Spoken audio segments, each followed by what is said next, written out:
지난주일 부활절이었죠. 부활절.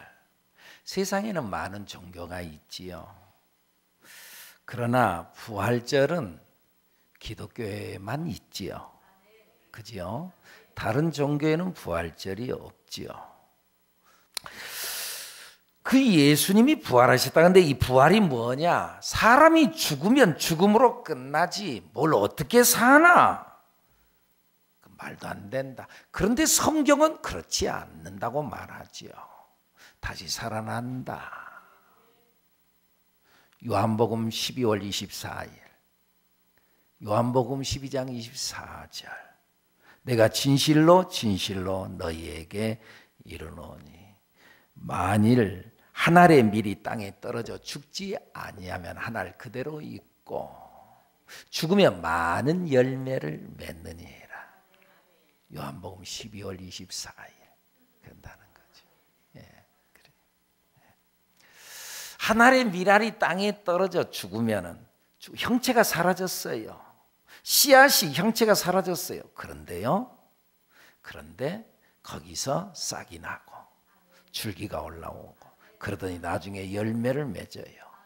그 뿌리를 파보면 옛날에 심었던 그 씨앗 모양이 그대로 있잖아요. 없어요? 그래요. 잡아먹을 뜻이 그냥 아니라고 그러는데. 예, 그래요. 그 씨앗이 없어요. 사라졌어요. 죽었어요. 없었어요. 그런데요, 새로운 다른 생명이 일어났어요. 죽어 없어진 줄 알았는데 다른 생명이 돋아났어요. 이것이 바로 부활입니다.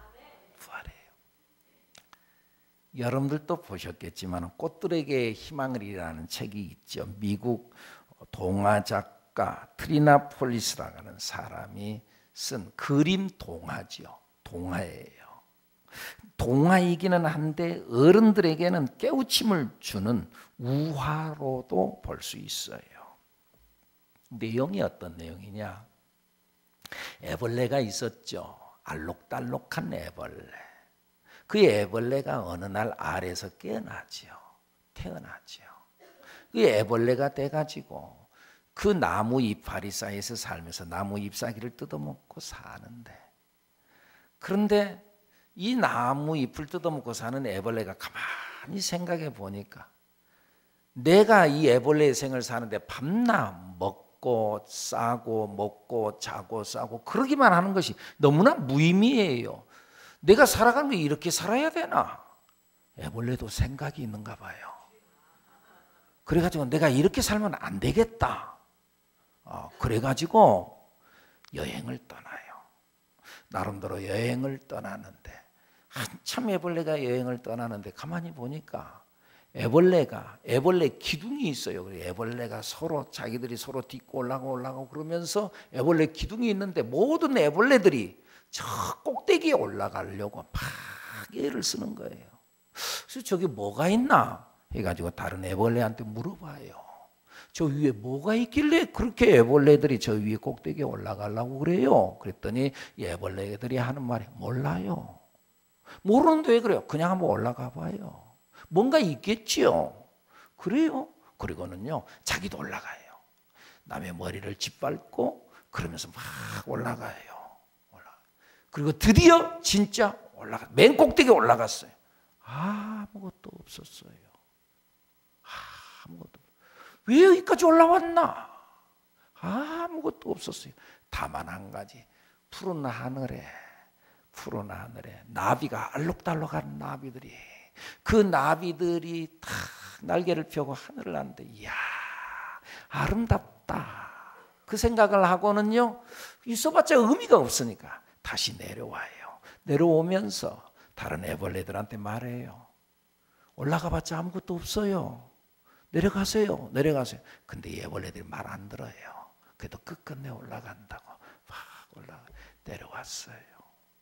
그리고는요, 애벌레가 생명을 다해서 죽었어요. 그런데 죽은 줄 알았는데 어느 날 깨어났어요. 죽은 줄 알았는데 깨어났어요. 깨어나가지고, 그런데 깨어났는데 이상해요. 자기가 어느 동굴에 갇혀 있고 그리고 캄캄해요. 아무것도 보이지 않아요. 애벌레가 그의 입으로 그 벽을 막 긁고 뜯어내가지고 겨우 해서 밖으로 나왔어요. 밖으로 나와서 봤더니 자기 몸이 이상해요. 자기 몸에 날개가 달렸어요. 그리고 이걸 흔들어 보니까 하늘을 날아요. 나비가 된 거예요. 호랑나비. 호랑나비. 알록달록했잖아요. 호랑나비가 하늘을 다 날았어요. 이 세계, 애벌레의 세계에서 나비의 세계로 나아가는 것, 그게 바로 부활이요 천국인 줄로 믿습니다. 그래요. 물론 이 나비들이, 이 애벌레는 몰랐어요. 이 나비의 세계가 있다는 걸 몰랐어요. 예수 믿지 않는 사람들은 이 천국이 있다는 걸 몰라요. 그런데 우리가 가서 말하잖아요. 안 들어요. 죽은 줄 알았는데 다시 깨어났어요. 그리고 부활이 있어요. 천국의 세계가 있다는 거예요. 바울 사도는 벌써 알고, 그리고 그 세계를 위해서 자기의 일생을 바쳐요. 하나님의 세계가 있다는 걸 알고. 그래서 바울이 뭐라 그래요? 내가 달려갈 길과 주 예수께 받은 사명 곧 하나님의 은혜의 복음을 증언하는 일을 마치려 하면은 나의 생명조차 조금도 귀한 것으로 여기지 아니하노라. 그 세계가 있다는 걸 딱 아니까 내 모든 인생을 거기에다가 탁 쏟아 부어요. 올인해요. 다 몰아서, 내 인생 모든 걸 다 몰아서 거기에다가 탁 쏟아 부어요. 왜? 그 세계가 있으니까. 하나님의 나라 천국이 있으니까. 할렐루야. 오늘 본문도 예수님을 만나고 난 이후 이 세계를 알았던 한 여인에 대한 이야기가 있어요. 누구예요? 막달라 마리아. 예수님 만나고 난 이후에 이 세계를 알게 됐어요. 그래서 자기의 인생 모든 것을 다 몰아가지고 예수님 앞에 그냥 다 갖다 바쳤어요. 다 내 인생을 거기에다가 쏟아 부었어요. 그리고 예수님을 따라다녀요. 막달라 마리아, 원래 그는 귀신 들렸던 사람이었어요. 그런데요, 그 귀신에 눌려서 살았던 사람이 예수님의 이름에 의해서 해방받았어요. 은혜를 입었어요. 그런데 그는 한 번 그 귀신에서 해방받고 난 이후에, 예수님의 이름으로 은혜를 받고 난 이후에 그 은혜를 입더니 은혜를 잊지 않았어요. 은혜를 잊지 않았던 사람. 여러분, 사람이요, 귀신 들리면은요, 인생을요, 자기 마음대로 못 살아요. 귀신의 노예가 되는 거예요. 자기 인생이 자기 마음대로요? 아니에요. 여러분 가만히 생각해 보세요. 자기가 자기 인생 사는 것 같아요? 아니에요. 어쩌다 보면 그러잖아요. 내가 왜 이런 말을 했지? 내가 의도적으로 한 말이 아니야. 근데 튀어나왔어. 내가 한 말? 내가 어디를 갔어요? 내가 왜 여기 와 있지? 어떤 분이 그랬다고 그러잖아요. 한강 다리 위에 올라서서 뛰어내리려고 그러는데 사람들이 그걸 막 붙잡았어요. 붙잡아가지고 살아났어요. 이 사람 나중에 정신을 차리고는 탁 가는데 내가 왜 여기 와 있어요? 자기가 온 게 아니에요. 귀신의 노예가 돼가지고 끌려다니는 거예요.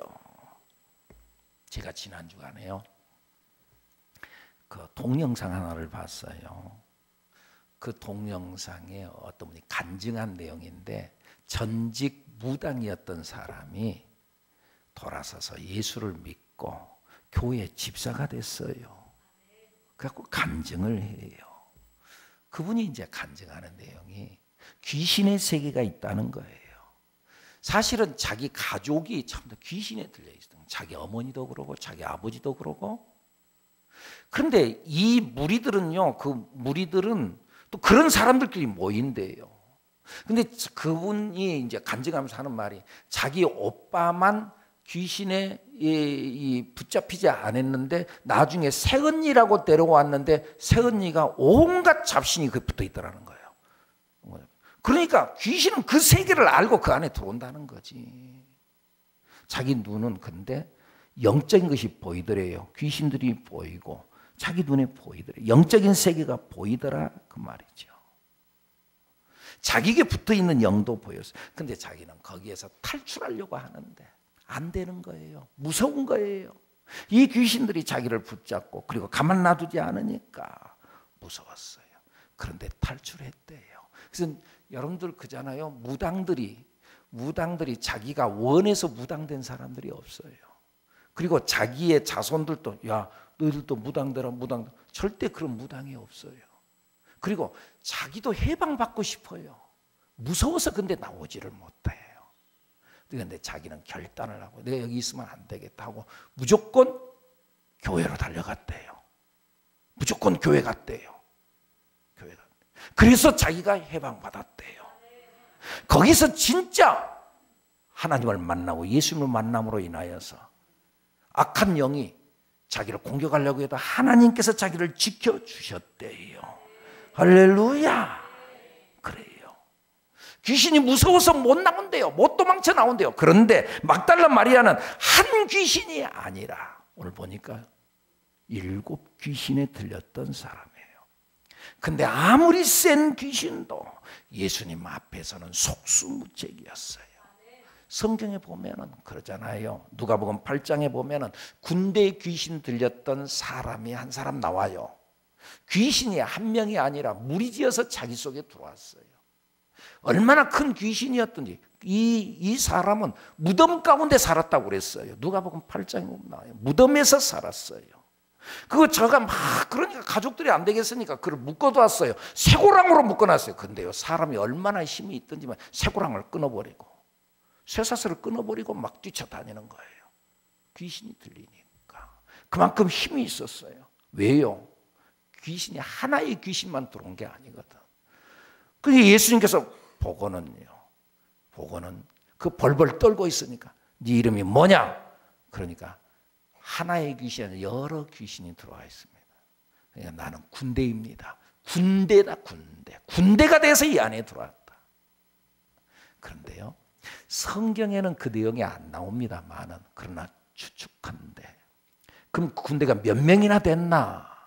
나중에 예수님께서 그 몸에서 나와라 명령을 하니까 뛰쳐나오는데 어디로 나와요? 돼지떼 속에 들어가요. 돼지떼 속에 들어가는데 돼지가 몇 마리 귀신이 돼지 쪽에서 들어가니까는 그 돼지떼가 팍 몰려가지고 그 물속으로 호숫가로 막 다 쏟아서 들어가서 죽어요. 몇 마리? 2,000마리. 2,000마리. 그러니까 추측건데 귀신이 2,000마리 귀신이 이 안에 들어가니까 얼마나 힘이 있겠어요. 근데 아무리 힘이 있어도 예수님 앞에서는 아무것도 아니었다 그 말이지요. 막달라 마리아 귀신 7 귀신 들여서 쫓겨나가고 막달라 마리아가 해방된 줄로 믿습니다. 그런데 이 막달라 마리아가 한 번 예수님께 이 은혜를 입고 한 번 예수님 앞에 은혜 입고 자기의 마음을 주고 난 이후에 그 마음이 변하지 않았어요. 여러분 우리가 변하지 않아야 돼요.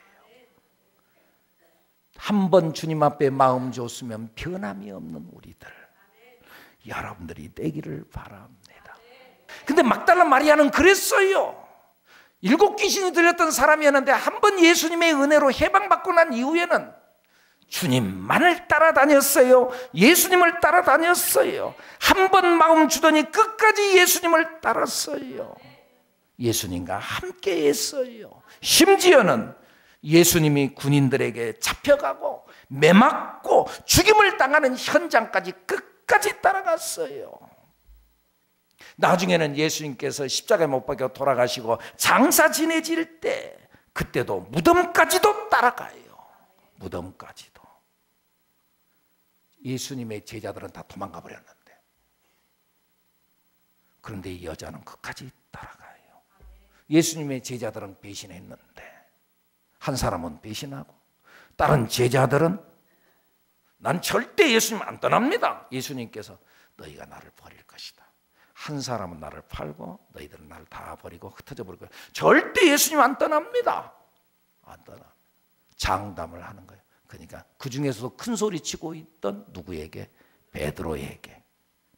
참, 큰 소리 치고 있다만 네가 오늘 밤 닭이 울기 전에 나를 3번 부인하리라 하는 거예요. 3번 부인하리라. 그러니까 아니나 다를까 그날 밤이 새기 전에, 그렇게 말 듣고 나면 그날 밤이 새기 전에 어린 여자아이가 베드로를 보고 당신도 옛날에 그 예수랑 같이 있더니 같이 있는 사람인 것 같은데 이거 무슨 말이야? 난 몰라. 그 사람 몰라. 3번씩이나 부인했어. 부인하고 난 이후에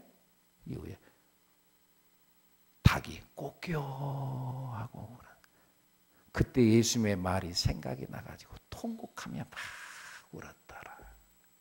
이스라엘에 가면, 예루살렘 가면은요 통곡하고 울었던 그 자리에 베드로 그 수탉 그림이, 수탉 그 모양이 그 꼭대기에 이렇게 딱 세워져 가지고는요 그 교회를, 기념교회를, 수치스러운 교회죠. 부끄러운 교회죠. 그런 교회를 세워놨어요. 거기 가서 보면은 그 교회가 있어요. 그런데 거기에 이 베드로가 닭이 울기 전에 3번 예수님을 부인했다. 제자들도 다 떠나버렸는데, 제자들도 다 도망가 버렸는데, 그런데 이 막달라 마리아 이는 끝까지 변함없이, 여러분 이것이 바로 은혜 받은 자의 모습인 줄로 믿습니다. 진짜 주님의 은혜 안에 있는 사람은 변하지 않아요. 그래서 이 여인은 예수님을 따라다니면서 봉사하고, 누가복음 8장에 보면은요 막달라 마리아와 그에 함께한 여인들이 예수님을 섬기는 장면이 나오는데 어떻게 나오냐 하면은요 자기들의 소유로 그들을 섬기더라. 예수님을 따라다니면서, 제자들 같이 함께 따라다니면서 예수님을 섬기고 제자들을 섬겼어. 뭘로요? 자기들의 소유로. 여러분들 자꾸 없는 것 가지고 한탄하지 마세요. 있는 것 가지고 드리면 되고, 있는 것으로 섬기면 돼요. 나 이거 없는데, 됐어요. 그럼 없는 것 가지고 자꾸 말하지 마. 있는 걸로 섬기면 되는 거예요. 이들이 자기들의 소유로 예수님을 섬겼어요. 어쨌든 이 막달라 마리아가, 예수님이 돌아가셨어요. 사흘이 지났어요. 그런데요 새벽녘에 다시 일어나서 예수님의 무덤으로 찾아가요. 새벽에 캄캄한데 날씨는 쌀쌀하고, 요즘 새벽이 춥잖아요. 지금 이때니까 쌀쌀하고 무서워요. 땅은 지진이 나가지고 흔들거리고 그러는 거예요. 그런데 예수님을 사랑하는 마음이 너무나 크니까, 그러니까 일어나서 새벽녘에 무덤으로 찾아가요. 그런 의미에서 여러분, 사랑은요 두려움을 이기는 거예요. 사랑은 두려움을 이겨요. 사랑은.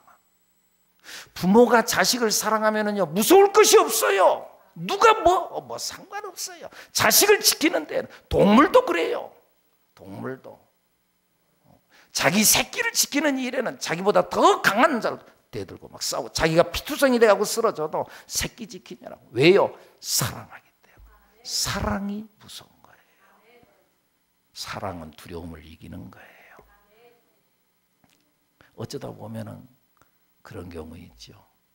그 깡패들 우락부락하게 아주 무섭게 생겼어요. 그럼 우리 흔히 말하기를, 저 부인들은 어떻게 사나, 숨도 못 쉬겠다. 근데요 잘 살아요. 어떻게 잘 사는 줄 알아요? 2가지예요. 첫째는 사랑하니까 살아요. 사랑은 두려움을 이긴다 그죠? 아니면은요 또 한 가지는요, 여자가 더 무섭거든. 여자가 더 무서워. 여자가 더 세. 그래가지고 그렇게 우락부락하게 생겼던 남자들도요 자기 부인 앞에서는 꼼짝 못해요. 고개를 끄덕거리는 분이 몇 분 계시는데요. 그래요.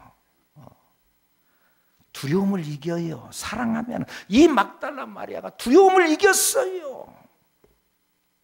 그리고 무덤을 찾아가서 그러다가 부활의 예수님을 맨 먼저 만났어요. 맨 먼저 만났던 사람.